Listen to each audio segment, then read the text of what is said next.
or as practical as possible, not wanting to sound too theoretical or sound like reading from a book, and more as from what we normally do in class. Yeah, sure.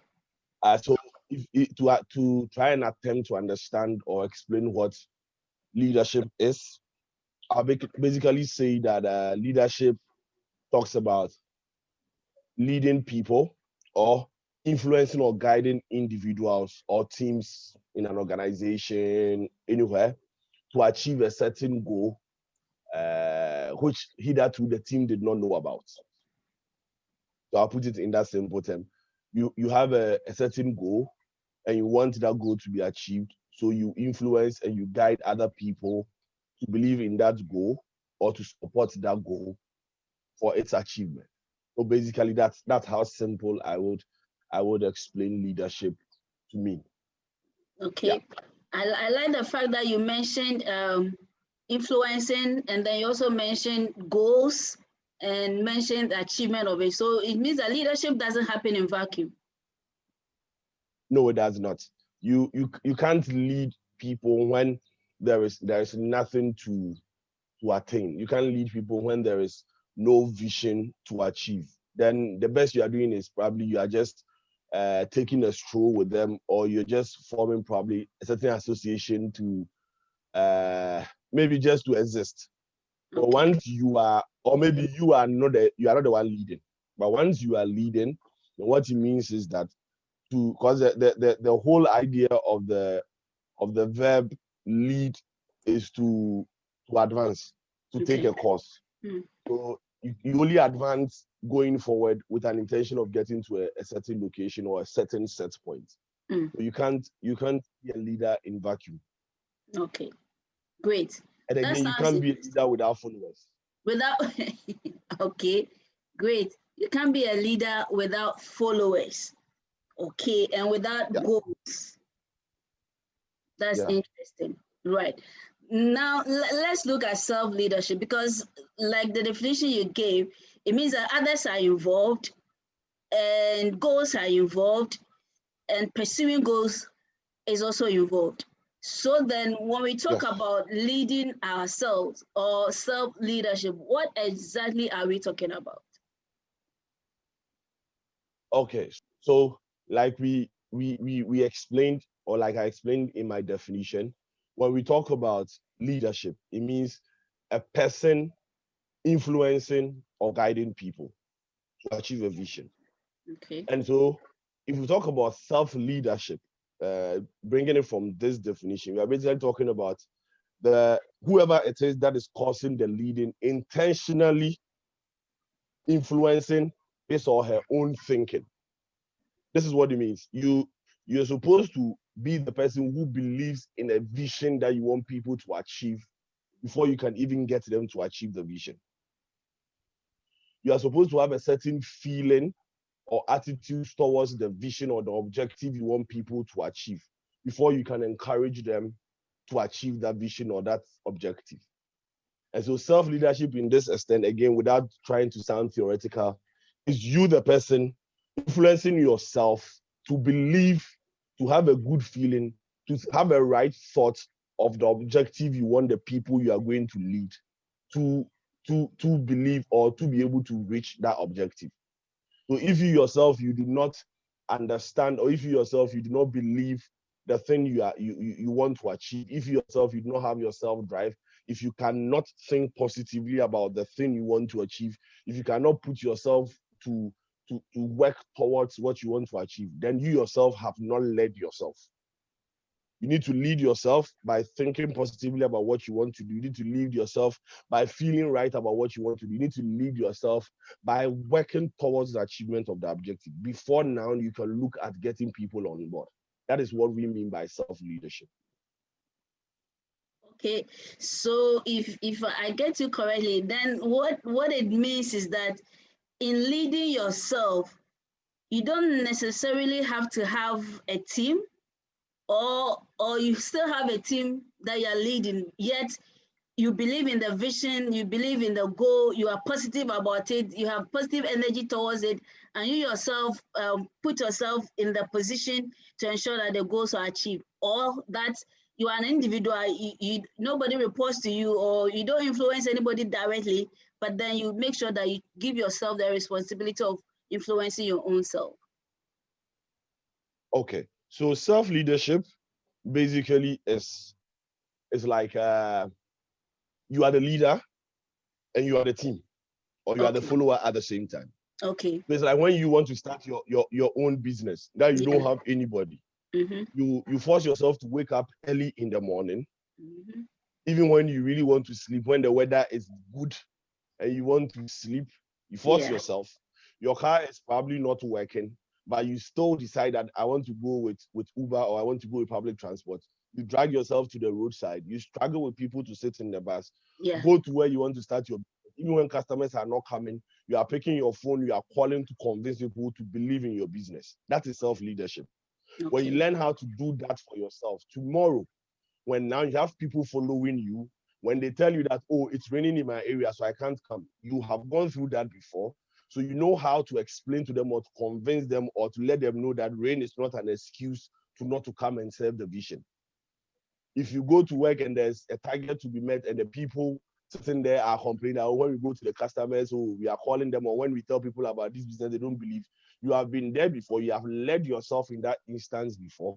So you are able to convince them, to let them know that, look, that is not an obstacle. When you call them, say A, B, and C, it will get them to buy in the vision. So that is what self-leadership is. An instance where you put yourself as the leader and put yourself at the same time as the follower. And then you cause yourself to believe in the vision and cause yourself to work towards the vision. It is when you have led like that by your own example, then now it will be easy for you to translate that example that you gave to yourself, to convince yourself to believe in the business to others. And so, yes, in self-leadership, you are the leader, and at the same time, you are the follower. What I found, it says to effectively lead others, leaders must be clear about the principles upon which they base their actions. And I think in your explanation, you mentioned that.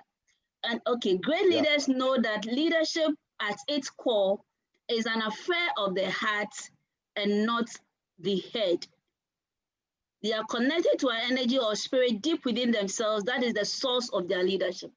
What do you say to this? That is an affair of the heart and not necessarily the head.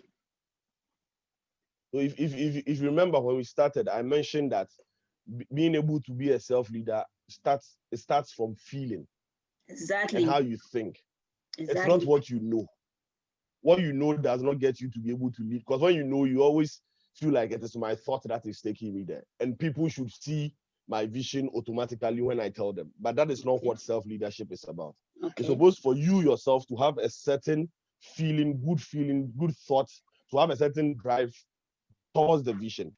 Such that even when the people that you are leading feel like this thing is not achievable, we don't want to do it.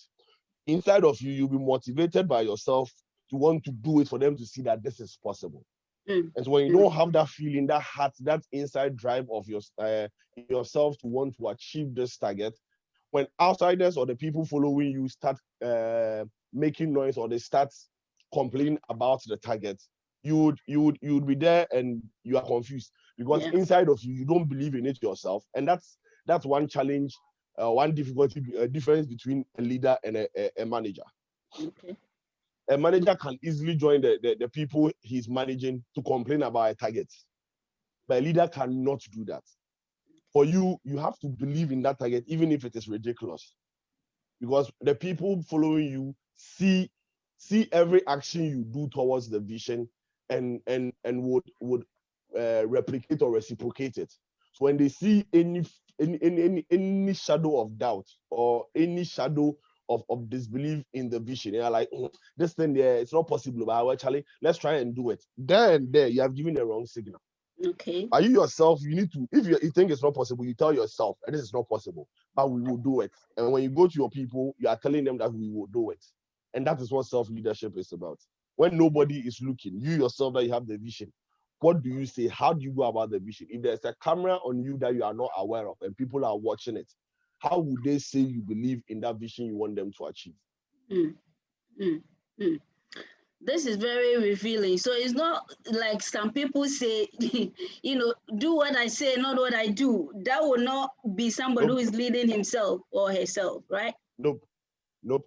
Self-leadership is not religion, unfortunately. So, Wow. if you want to talk about self, probably when we are speaking about the attributes of self Yeah. leadership, you realize that one of it is being a servant yourself. Okay.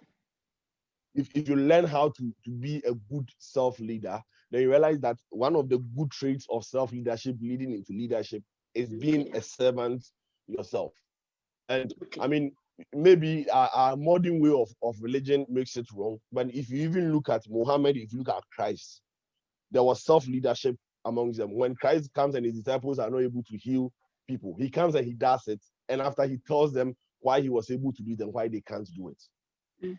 And that's self-leadership. If he himself, he comes and like, this thing is difficult, and he doesn't also do it. Then the people who believe that, hey, the person we are looking up to or we are following himself does not even know what he wants to do. But he was always setting the example for his people to follow. Muhammad was always setting the example for his people to follow. When he talked about you should be marry more than one, he set that example, I'm sure. I'm not too informed, but I know he definitely did marry more than Khadija that we know. Khadija is the mother or something anyway. he did that for people to know that he just did not tell you to lead you astray, but it's a principle that he supports with his feeling and his thoughts. Yeah.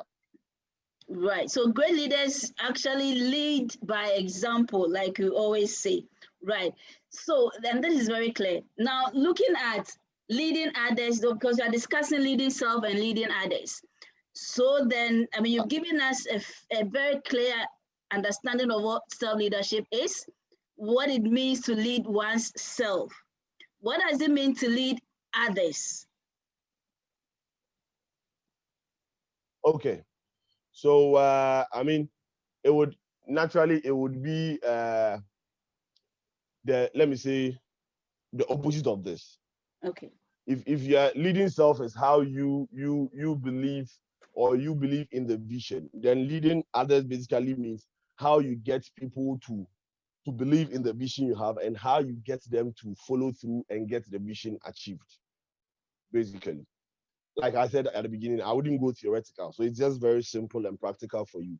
How do you get the people who you want to convince to believe or achieve that vision to indeed believe that this vision is the right vision to achieve?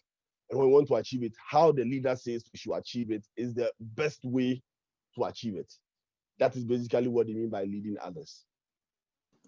Okay. And some have said that leadership is not titles, it has got nothing to do with position.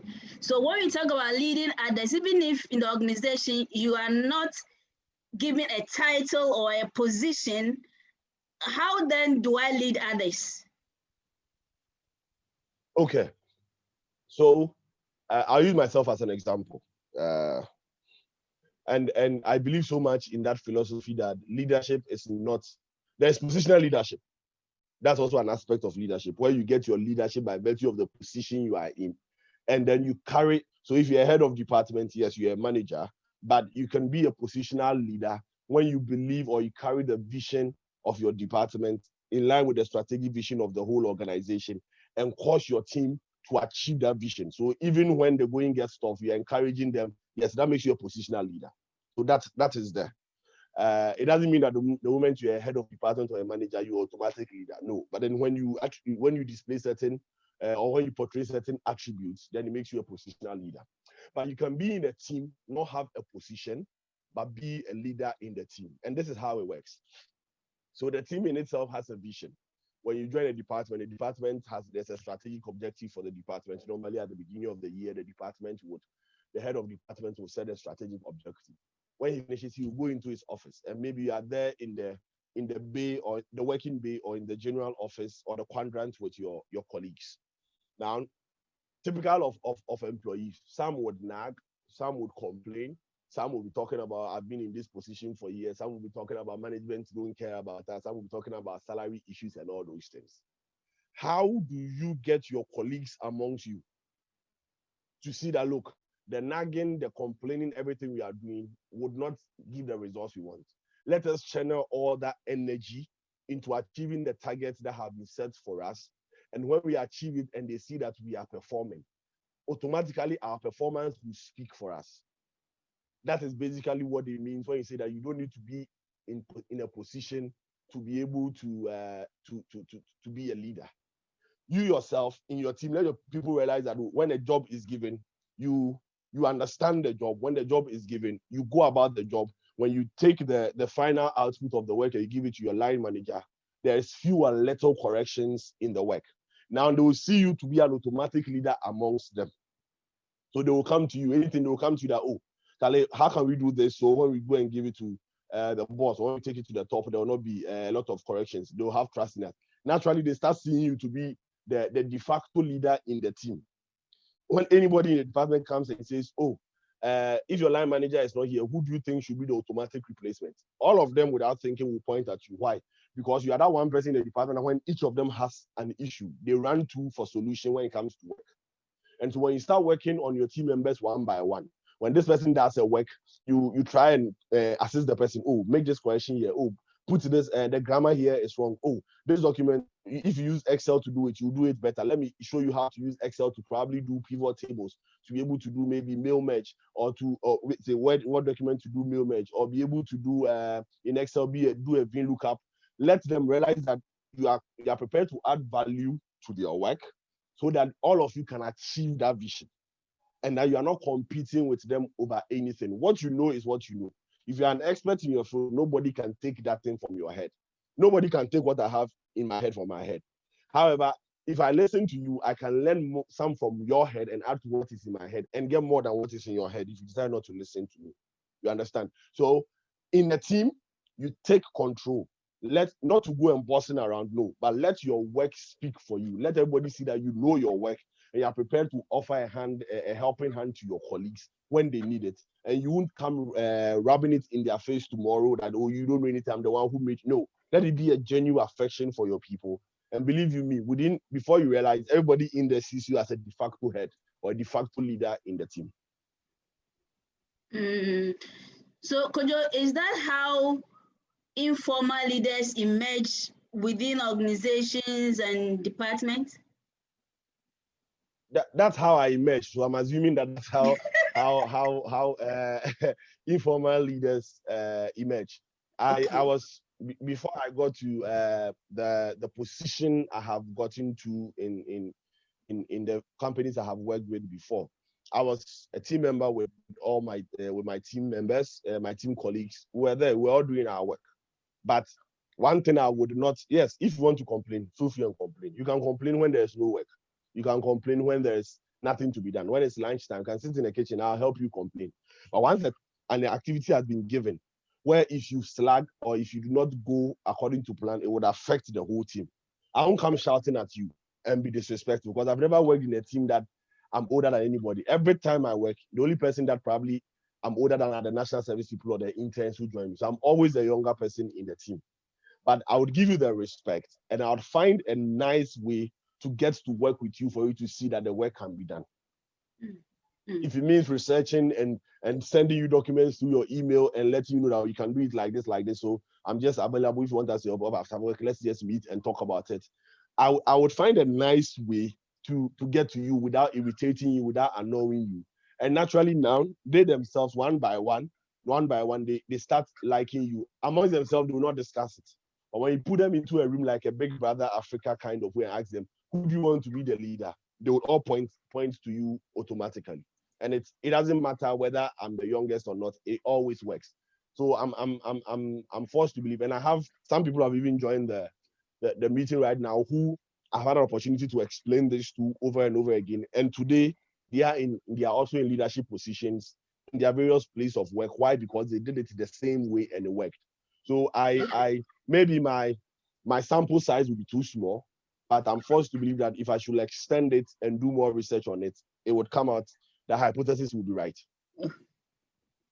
That is Kojo being Kojo, always willing to help. But we'll get there. We'll get to the point where you tell us how to do it, as you have taught others to do. But let's look at how leading ourselves and leading our teams actually help in our career development. Because career coaching and mentoring class is just to help us be on the path of career growth and career development. So if we learn to lead ourselves and others successfully, how would it impact on our career development?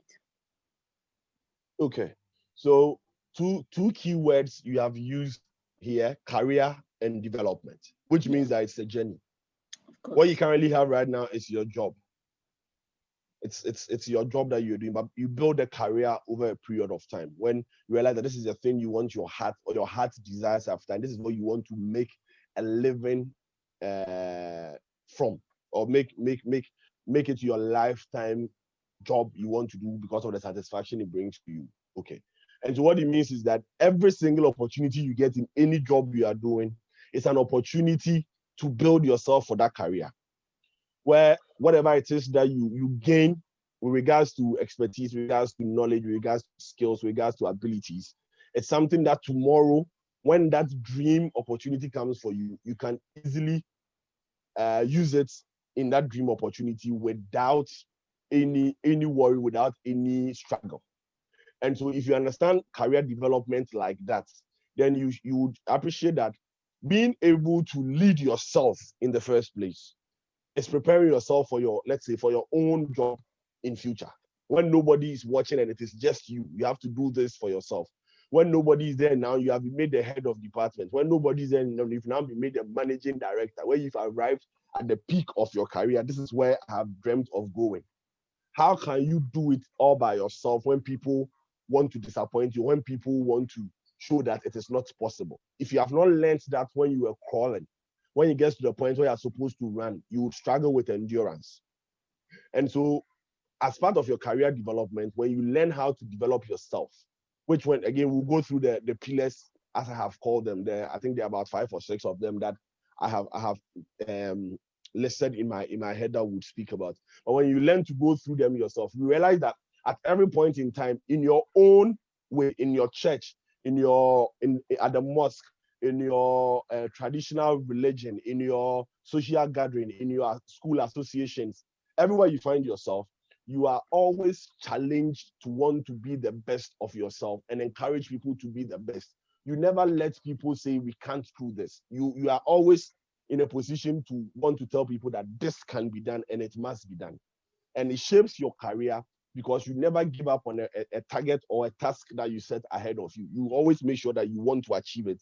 But then it helps you also to set targets that are realistic and are achievable and are time bound. Yeah. Okay, right. This is really very, very helpful. So then if we learn to lead ourselves, and which means you do the things that you ordinarily wouldn't want to do, like sleeping a little less so you can get up early and read a little more, or like paying for that course, or like, going into asking for help and all that. Disciplining yourself actually is part of the process. And I think you've just mentioned it and stated it so well. Now let's look at the meat of the discussion. I'm really in a hurry to understand your strategy and the pillars that you have in your head, so it will help us better, lead ourselves. So then, what must we do? What are the steps, concrete, specific steps that we can implement immediately to help us lead ourselves and others better? Okay, so I'll start with the first one. That is more or less the foundation. First, you need to have what we call the self-discovery. You need to find yourself, or you need to understand yourself. To be a great leader, you can't be a great leader when you do not understand or you have not found yourself. When you don't know what it is that gets you angry, what is it that motivates you, what is it that lets you down, what is it that makes you feel sad. If you have not discovered it, then you'll be surprised when you are given a leadership role or you assume a leadership position, and then these things come to you, realize that you are making all the wrong choices because of your emotions. Mm-hmm. So the first thing that comes with being able to lead properly is to first start learning or discovering yourself. Know about yourself. Get in touch with yourself. Like I call it, that's how I say it. Get in touch with yourself. Call yourself and ask yourself questions. In fact, if you have 2 mobile phones, call one and put them in there. Ask yourself a question here and answer with the other one. Find out who the real you are. Do you break when it gets to a point where you can't achieve what you want to achieve? Are you the kind where when frustration sets in, you show it to everybody, or you show a hard face to people and you close the door when everybody's going and you cry and you shout? Find the real you. You don't need to pretend to yourself if you want to be a good leader. If you pretend to yourself in front of the people, you will fail. But know yourself. Know that when it gets to this point, I'll break. So when it gets eventually when it gets to that point, you know, okay, let me just excuse myself. You need to know what your weaknesses are. Know what your strengths are. Know what triggers the worst emotions in you.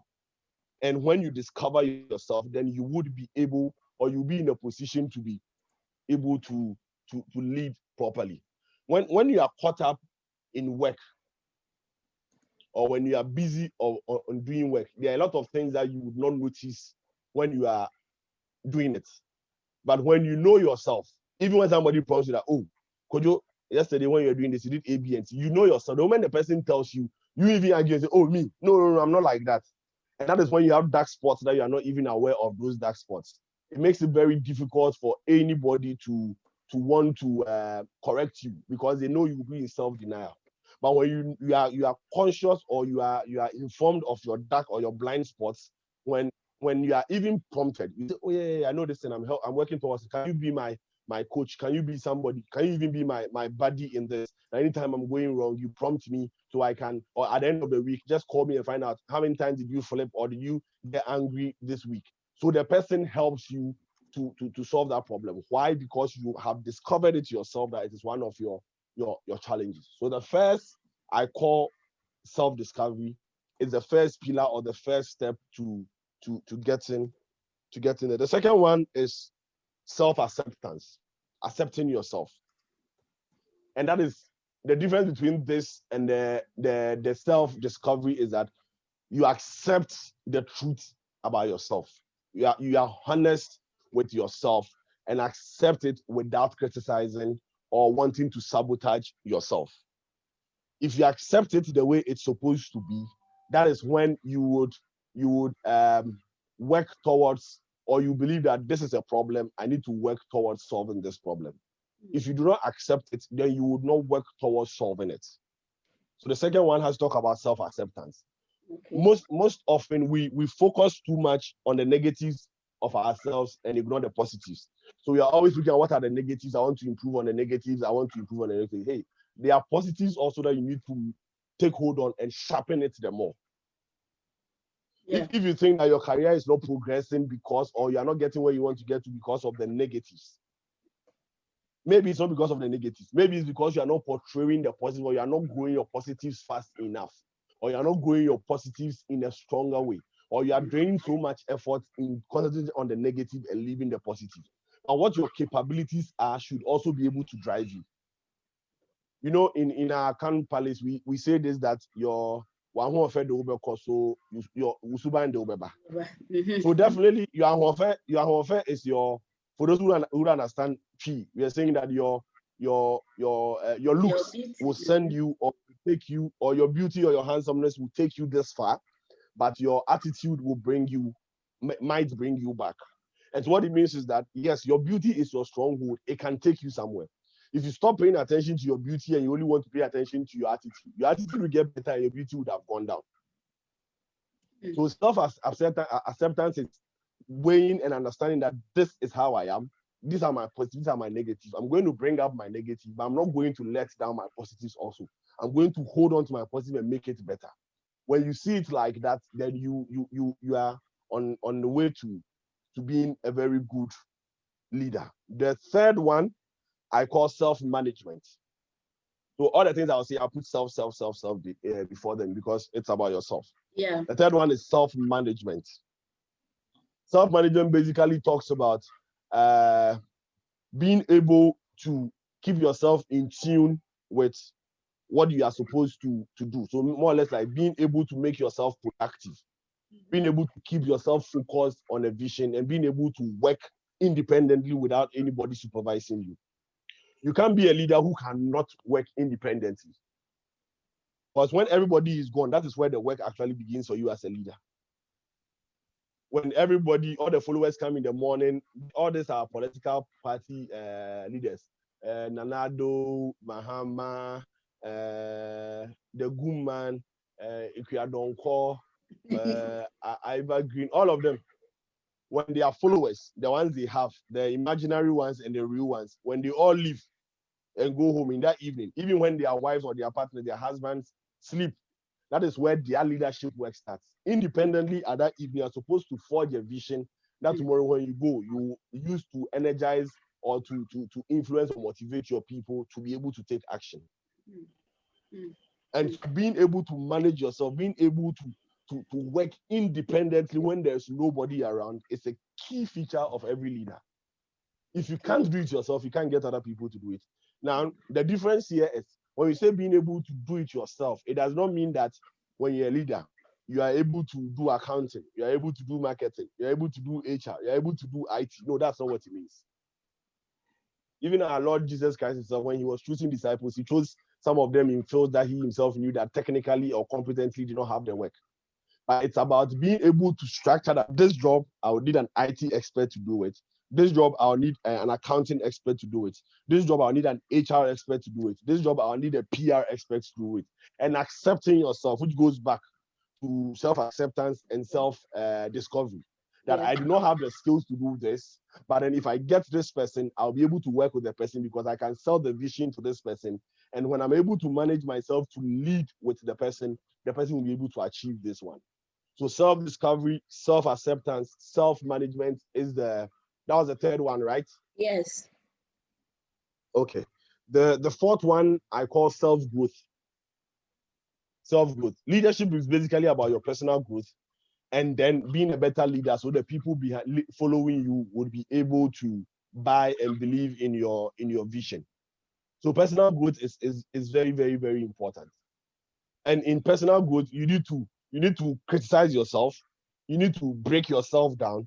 Understand that this thing I do not know, but for me to get to where I want to get to, I need to learn this one. And you need to, like you said, Patricia, deny yourself sleep if you have to, deny yourself certain luxuries if you have to be able to get that particular skill or ability that you would need. I normally go with a certain scripture in the Bible. For those of you listening, forgive me. I know you've already gone to church this morning, but I have a different understanding or a different interpretation to what we call. Feel free, Kojo. when you read the Proverbs chapter 6, it talks about go to the ant, you sluggard, consider its ways and be wise. The one attribute of the ant is that in the good times when everything seems to be okay, the ant learns how to store enough for a time when it would need it most and goes to draw from the storeroom. If you learn how to within a time when you have abundance of time, when you have abundance of resources, when you have too many time on your hand, when you have too many energy on your hand, if you learn how to invest those time and energy into something good, in the time when you are older now, you do not have enough time on your hand, you can always go to that place that you invested and go and draw the things that you learned and put them into play in what you are currently doing. So if today I have abundance of, I'm working at a bank, I'm working at an insurance company, I'm working at an engineering oil firm, and I'm being paid tens of thousands of cedis, I can have all the good life I want, but I'm a first degree holder.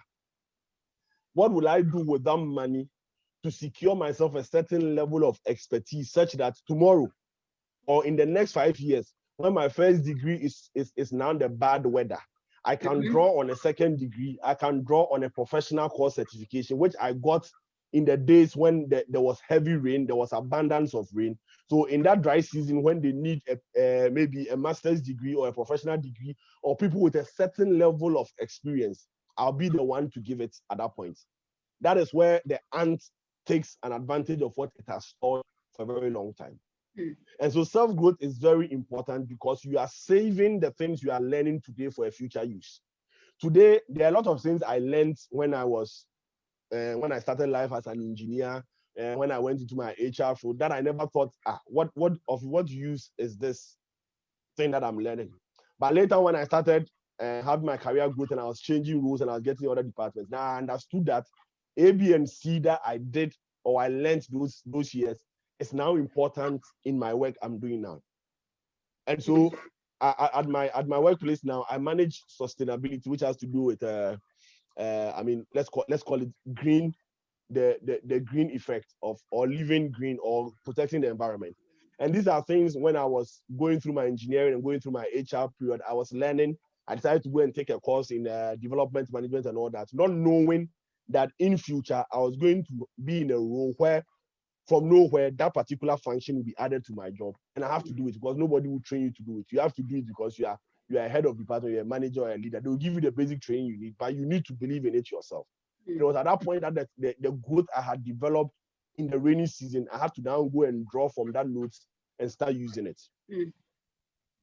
And so it's important that we understand that self-growth is key. Whether you're a leader or you're not a leader, self-growth is key, because the world keeps changing. How we're doing things 10 years ago is not the same way we are doing things today. Today we are having this discussion over Zoom. Even last year, if you had called this discussion over Zoom, a lot of people would not even participate. Even we ourselves would be like, Zoom, let's meet at some place and sit and have this discussion. Exactly. But we are appreciating that technology is taking over. The world is moving. Now we can have this, and people all over the world. I know Mr. Kisi is not in Ghana, but he's connected and he's paying attention to me. If you see the real background I have behind me, you'll be surprised. But see, I have a very nice bridge behind me. Yeah. So the world is changing every day. And so you cannot stay with the same knowledge that you had 10 years ago. If you have learned only to work with a typewriter, the computer would expose you. It's very, very, very important. If you have learned only to use computer in working, your mobile phones will expose you, because life keeps evolving every day. And once it evolves, you yourself, you need to move with the time. So you are always in high demand and you are highly sought after. I'm sure if I don't know how to talk to people, if I had not learned to build that capability over time, I'll not be sitting here speaking to these great people listening to me. I'll be here and I'll be and I'm mixing my thoughts all over the place. I'm not actually making sense. Next time, Patricia won't even invite me even to come and be a participant even. You understand? But I wasn't born like this. So participant, it's not a trait in my family. Maybe you invite me to come to a leadership class and come and learn how to lead. Yes. But it's not a trait in my family where you say that everybody in my family is a good public speaker. No, it's not. It's not a trait. When I was born, I was not like this. There were times that I was shy. When you put me in front of people, I'll be standing there. I'll say my name is a number of times, and they'll start clapping for me and they'll pick me off the stage. I've been there before. But I understood that it was a journey, the career, where I want to get to. If I can't speak to people, I can't do it. And so I had to deny myself certain opportunities, stand in front of mirror, try over and over again, do videos, play to myself, Kojo, you didn't say it here, your contact was bad. Do that over and over and over and over again to grow myself to be in a position where tomorrow I can stand in front of anybody, anywhere. I stand in front of congregation of people, doctors and everything, and I preach, and I'll convince you to understand that Jesus is Lord. Yes. You understand? So it's something that you need to be able to grow by yourself. Self-growth is very, very important. It's not only in academics, even the movies you watch, the books you read, the articles you read, the kind of friends you hang out with, all of that builds your self-growth. If you don't have it, it makes you always want to hide by yourself because you think you are inadequate. Today, I'm sure a lot of you, when they call for old student reunion, you would not want to go, not because you are busy, but you feel ashamed that when you go, you will not be able to freely interact with your friends because some of them have probably gone way ahead of you or have left you away. Some of you you might even be doing very well where you are, but when you are going, you are shy because you feel like, when I get to them and we are interacting, I'll be boring and they'll start seeing me to be a dull boy. But even if when you don't have a job, if you have learned to believe in yourself and grow yourself, when you go and they are discussing, if it's politics, you are speaking. If it's issue about economy, you are speaking. If it's issue about religion, you are speaking. If it's issue about life, you are speaking. Everybody sees value in you, and it makes you naturally, when they are discussing, so Kojo, what do you think? They'll call you in to come and talk, even when you don't have any opinion. Why? Because they see value in your contribution.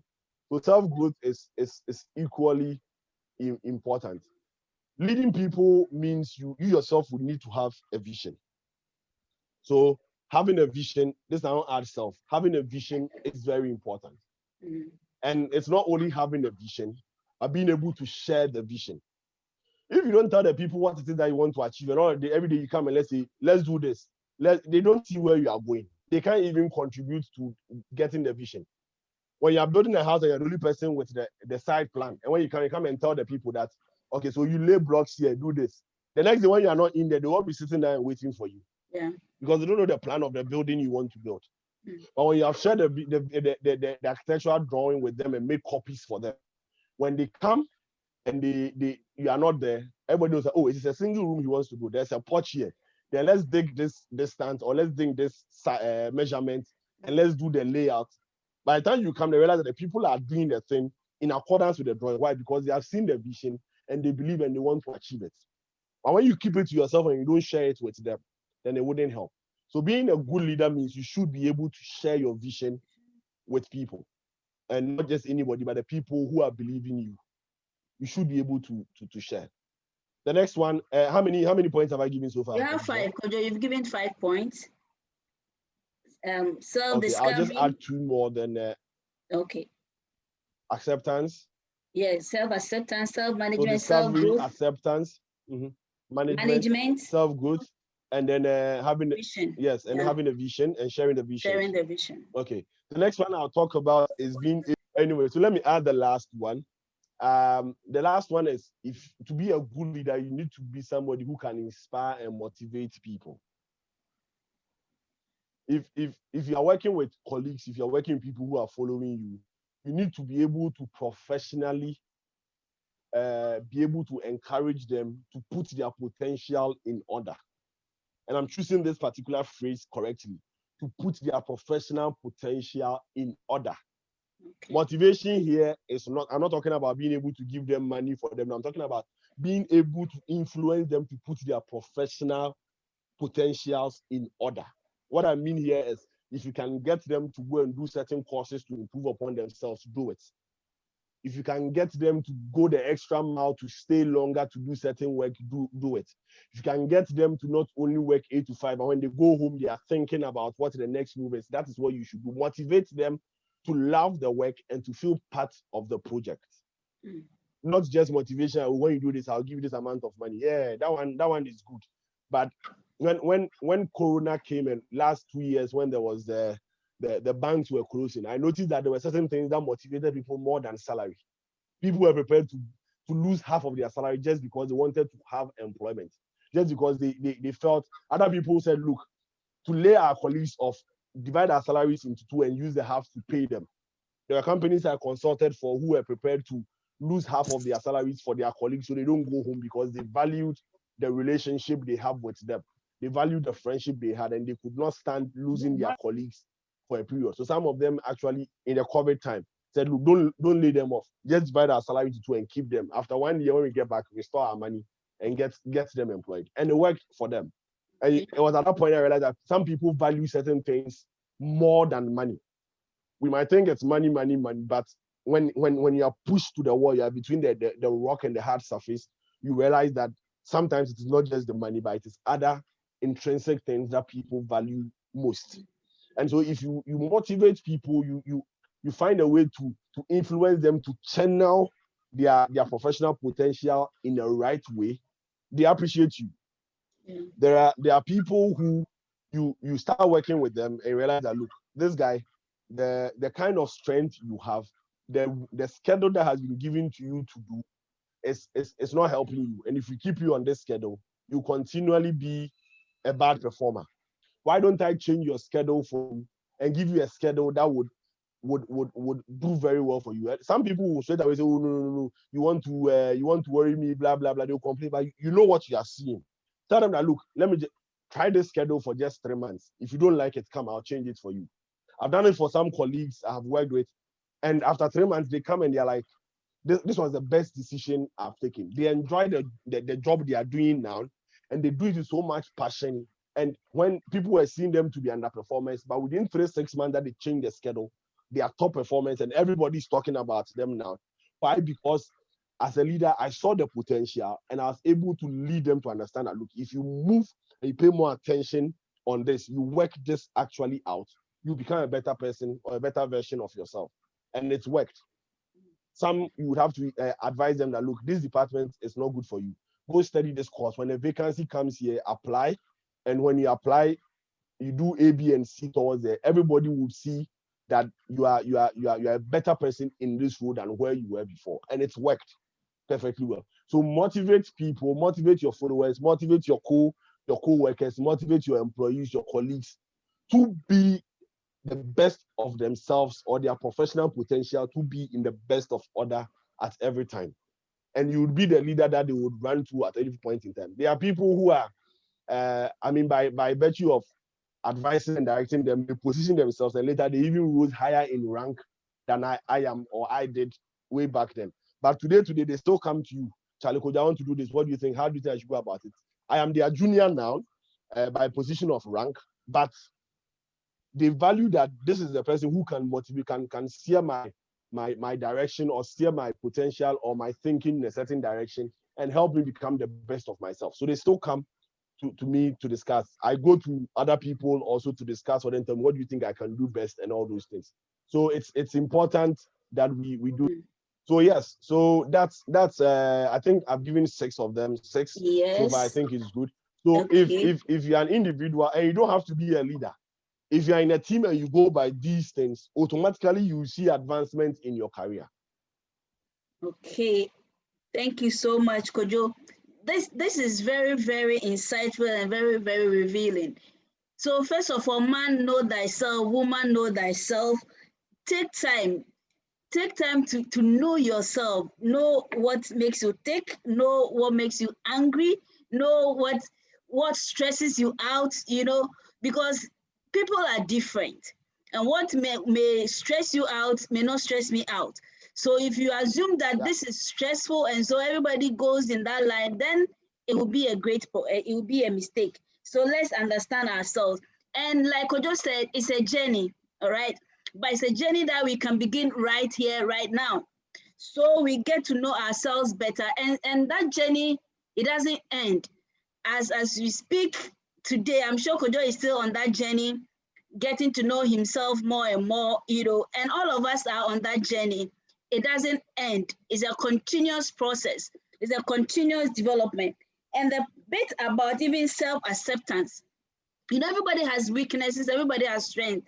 The most important thing is for you to, first of all, acknowledge that this is my weakness and work towards improving it, okay? Sometimes by nature of our socialization or even our upbringing or our very nature, there are certain traits that may work against us. But if you are able to recognize that, it will really, you want to work on it so that instead of working against you, we rather work for you. And like I just said, don't also, in focusing on your weakness, trying to improve on yourself, don't let the positive that you have also go down. Because it will take these two to help you, go higher. And also self-growth. Please don't stop learning. Be good, so good at what you do that people may not like you or your face, but they cannot ignore you, right?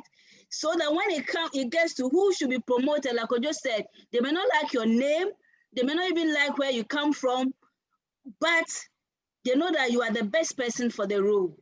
And so your work speaks for you, and then you get the opportunity. So please, let us keep on learning and learning and learning. Kojo, thank you so much. At this point, please, if you have a question, you can please unmute yourself and ask, or you can write it in the chat box. Ernestina says, really enjoying all the points. Thank you, Ernestina. So please, if you have a question, you can unmute your microphone and ask, or you'd want to type it under the chat session or chat box, and we will take it up from there. So self-management and having a vision is also very important. Kojo has just pointed out what we need to do, and these are not theoretical, these are not abstract, right? These are concrete things that we can do immediately. to ensure that we improve on our leadership skills. At whatever point you are, there's the need for improvement, because as they say, the room for improvement is the largest room in the whole world, all right? So you may be at a certain level, but you may want to work on other areas that you feel are not really working for you, so that you can make them work for you and inspire and motivate others. You see, if you're a leader, you are not competitive. I know that some people, if you're on their team, they will rather compete with you, and they take your shine, and they take credit for the things that you do. I know there are some leaders like that.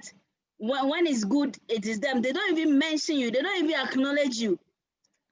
You know, but like Kojo said, where I started work first in the HR consulting, my CEO then would always make me write his speech for him. I didn't understand, because I was employed as an assistant HR manager then. And my job was to manage people and lead people, ensure that the strategies are working. But anytime he has to deliver a speech, he will call me to write the speech for him.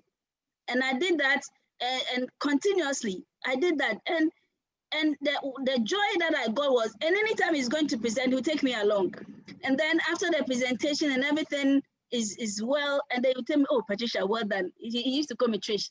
Trish, well done. Wow, that was great. People loved it, and it was a strong motivation for me to continue doing my best in writing his speeches for him. And I tell you, that was what helped me to develop my writing skills. And if I'm an author today, I owe it to that CEO who saw that I could really develop, I could write, and put me on the spot, even when I thought I was not ready. And put me on the spot. Thank you, Kojo. Yeah, so please, let's try and motivate our team members and help them. Please, if you have any question, ask. Otherwise, we'll let Kojo give his final words. Okay. Market says Kojo is fully loaded and top class. Kojo, hey. And is results oriented and go get Thank you, Michael.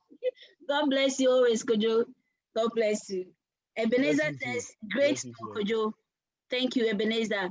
Stephen says, please, how do you go about intimidation by your subordinates who have worked for longer years than you and age-wise older than you? Yo, Kojo, this one, wait there. The person is older and he's been there for long, MBA holders, and they try to intimidate you. How do you go about it? Joshua, sorry, Stephen. The truth of the matter is that you can't do anything about it. All you can do is to concentrate on, you see, you only see somebody to be intimidating when you feel like the person has a certain leverage over you. If you don't see the person to have a certain leverage over you, or if you don't see the person to have a certain command over you, concentrate on your work. What will speak for you at your workplace is the quality of your work, not your relationship with your colleagues or a subordinate. It's the quality of your work. If the person is a subordinate, give the person the job. Tell the person how you want it to be done and leave the person. If the person comes back and he wants to come and boss around, tell him, this is how I want it. And that's one thing you need to know as a leader. It doesn't mean that you can't be firm. Self-management comes with self-discipline. Knowing yourself comes with knowing the things that are quality that you accept. You let the person understand that I am the captain of this ship. I am moving this ship. If you think there's another way, come, let's discuss it. If we discuss, at the end of the day, we agree that, look, your way of doing it and my way of doing it are different. And it's my way we are going with. The person leaves the meeting with the understanding that this is my way. If the person continues to be a nuisance or is being trouble, you make your recommendation to your HR that this person cannot lead me or take me to where I want to go. Please, I need the person to be changed. You need to be firm as a leader. You are not there for people to work on you. You need to be firm as a leader. When the person is going contrary to or doing things that you know would not get you to achieve the vision, let the person know first, no matter the age. Forget about the age. That thing, I have learned that it really doesn't matter again. I mean, let's talk. I respect you, but when it comes to the work, I'm deemed to be able to do it better, or I have certain potential that is needed as a leader than you. You might be competent with the job, you might be an expertise, you would have done it longer, but that is not all that it takes to lead people. And that's how come I'm the one leading you. You can have somebody who has never done IT before, or somebody who has never done medicine before, but manages a hospital. And you manage a group of doctors, manage a group of lawyers, manage a group of IT, manage a group of accountants very well. Why? Because I respect your expertise. But when it comes to taking decisions, how the department, how the company should be run, how we should achieve targets, the strategy and the plan, that one, when I come with the vision, I'll discuss with you, but when I come with the vision, we are all running towards it. The day-to-day implementation is your own. Use your competence, your long service that you have, use it to do on your table. When it comes to achieving the goal, that one, I won't compromise. And I'll let you know I won't compromise. If it gets too difficult and I realize that I can't, you would have to go. And the company will take a decision. Either they lose me as a leader or they lose the person as a leader. Take that decision as a company and let's go. So Stephen, you don't worry about, don't let the person intimidate you. If you think the person knows more than you do, which sometimes is the reason why we feel intimidated that, hey, this man has done the work longer, or this woman has done the work longer, so he or she knows more than I do. Give yourself some time and learn. And get to the certain that when I went into my engineering field, I come fresh from school, from the Polytechnic. I had come with book knowledge, engineering knowledge, book. I came to meet people who were 20, 30 years on the phone. These people, when they are sleeping and you call them over phone and you tell them a problem on a machine, they can tell you what to do, how to loosen what bolt, what everything, even which part is at the stores, they can tell you. And I went there and I was going there as their supervisor. Clearly, I couldn't go and boss my way around them. But then the service, and that's one point I left out when I was explaining that being a good leader means you have to learn how to be of service to your team and not your team being of service to you. It's very important. So Patricia, you can add that one as a 7th point, that being a good leader means you have to learn how to be of service to your team and not your team being of service to you. It's not the other way around. It's you being of service to them. I learned that, look, I need to learn from these people. What I have in my head, I have learned in school, they can't get it. They can't take it from me. But I can get what they have learned on the job and add to what I have in the school. I've learned from school. So for the 1 year that I was with them, when they are going to fix the machine, I stand by them. They need a spanner, I'll go and bring it. They need this, they'll send me, I'll go. They'll do this, I'll go. Everything they'll do, food, go and buy food, I'll go. I don't have a problem with that one. But within that 1 year, I was learning something that they did not know they were teaching me. After 1 year, when there's a problem and I come and call you and you're telling me, I'm doing this. By the time you come to the machine, I would have fixed it. Now, after a period, when they all realize that, hey, the guy is now doing our job. If he continues doing our job, they realize that we are no longer valued here and they can lay us off. All of a sudden, they now started getting cooperative. They come, Kojo, so what's happening? How should we do this? How should we do this? And all of them now, they saw me as a son who is their leader. And they respected me as such. Initially, I felt intimidated by what they knew on the job more than I did. But when I took time to learn what they know that I did not know and add it to my technical or my academic knowledge, now when they are turning something, they know that, oh, I've turned this for a number of years. But I'll tell you that you are doing this because the calculation does A, B, C, and D. Now I start intimidating them with what I know that they don't know. 2 of them decided to also go to Accra Poly to go and study HND. They were like 40-something but they also want to go and study and know and understand the things they were doing. And I made them see that, look, you know the job, but after a period, 1 year, because of what I knew, my background or my foundation, I've been able to acquire your practical knowledge to my academic knowledge. But it will take you 4 years in school to go and learn what I have learned. But it took me 1 year to understand yours. And I didn't feel intimidated again. Contrary, they rather felt intimidated. You understand? So I think, yes, don't let people intimidate you with what they know. If you think they know more than you, be submissive and learn. When you learn, add it to what it is that you have. Tomorrow they can't come and throw their weight about on you again. So Stephen, that would be my response to you. Very well stated, Kojo. And Florrie says, I have some in my office, MBA, but I stand to them and display my skills and competencies. And that is it. Exactly. What you know, I know. I'm not inferior to you. That's what the good book says. What you know, I know. So I'm not inferior to you. So that is it. Thelma says, great delivery, Kojo. Thank you. Thank you, Thelma. Florence says, to the point that a QA manager once told me in my face, all employees come to me when they need explanation on the HR manual. I retorted, now I am here, direct all employees to me. Okay. Good so, Florence, yes. And this is not disrespect. This is letting people know that there's a new captain on board, there's a new sheriff in town. Let them know that you are the new sheriff in town. Exactly. And last week, I think we talked about, was it last 2 weeks, we talked about assertiveness, okay? So it's very important. Galaxy A31 says, wow, great delivery. Honestly learning so much. Thank you so much.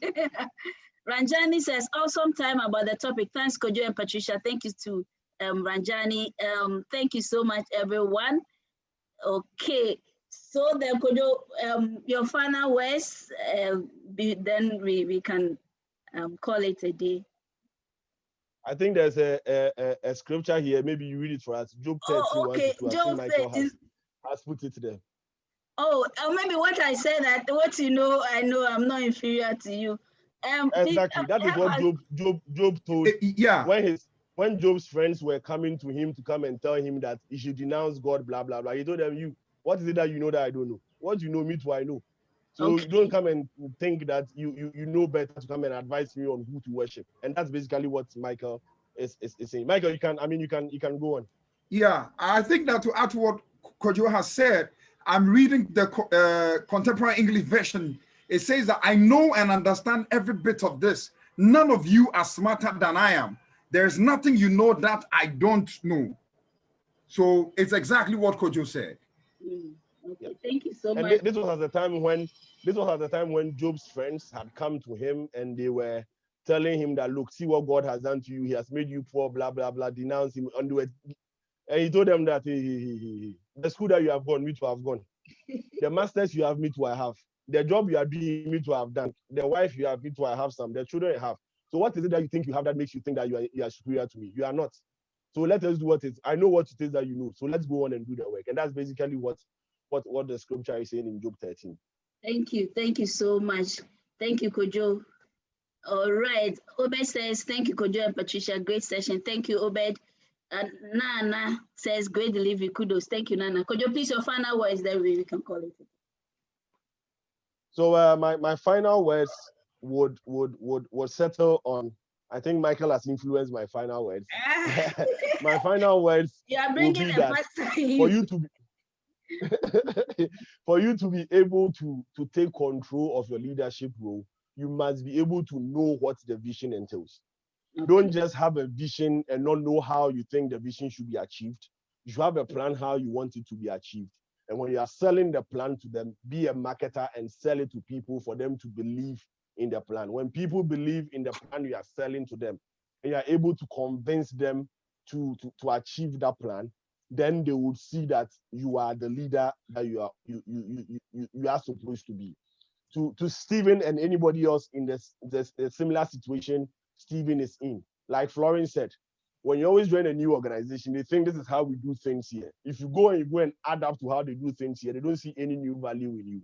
But when you go, let them feel that there is a new sheriff in town. There's a new way we are going to do things, and it will not be the normal. And when your new strategy is laid and you realize that this person is coming with expertise, with professionalism in how you do your things, then now they will see that, look, this is the best way to go. And it works in football. Coaches come, they make it work. So you can make it work anywhere that you find yourself. And I'm sure in the next few months or years, when we meet again on such a platform, all of us will have a good testimony of how we have been able to lead ourselves and become better leaders in our workplace, or have been able to transfer it into our own businesses. And now we are doing very well in the corporate world. Thank you very much, Patricia, for the opportunity. Thank you. And please remember that career coaching and mentoring class is brought to you by Sedat Consult with support from Logo Brand. Please contact Logo Brand on 020-3954-216, 020-3954-216 for all your branding and graphic designing. Thank you so much, Kojo. Thank you. We are indeed very grateful for the time. Thank you, everyone. Let's make a date once again, God willing, next week on career coaching and mentoring class. God bless you all. All the best. Have a very blessed and fruitful week. Bye.